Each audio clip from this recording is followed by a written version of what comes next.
Pourquoi on mange des œufs en chocolat à Pâques? Ça, un moule comme celui-là, c'est assez dispendieux. En une journée, on parle de peut-être une centaine d'œufs. C'est à peu près 25 des ventes annuelles. Ça, Noël, c'est Dans ma quête de savoir, je me suis rendu à la chocolaterie Chocolaga pour essayer de trouver une réponse et voir comment on se prépare à Pâques. la fin du carême. C'est ça, hein? C'est la fin du carême, Maxime. Hein? Ouais, Guillaume et moi, on pratique le carême intermittent. Je dirais. Donc, on ne mange pas pendant la nuit, puis le jour...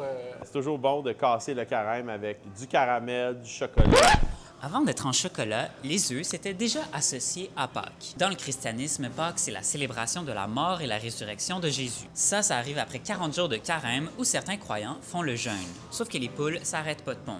À l'époque, les œufs s'accumulaient donc pendant le carême et on finissait par les donner, les peindre à la fin de la fête. Mais la symbolique et la tradition derrière le fait de donner des œufs peut remonter jusqu'à l'Antiquité, avec entre autres les Perses qui donnaient des œufs pour célébrer le renouveau et l'arrivée du printemps. Au niveau chocolat, il faut attendre au 18e siècle en Europe où on va commencer à remplir des œufs de chocolat et avec le temps, ça va s'industrialiser et se populariser.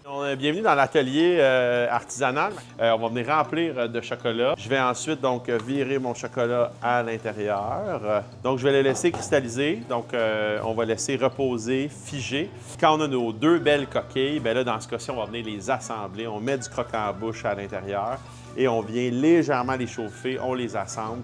Et voilà le secret de la caramel que vous est maintenant révélé. Bon, pour l'explication derrière l'arrivée du lapin de Pâques dans tout ça, faudra attendre à l'année prochaine.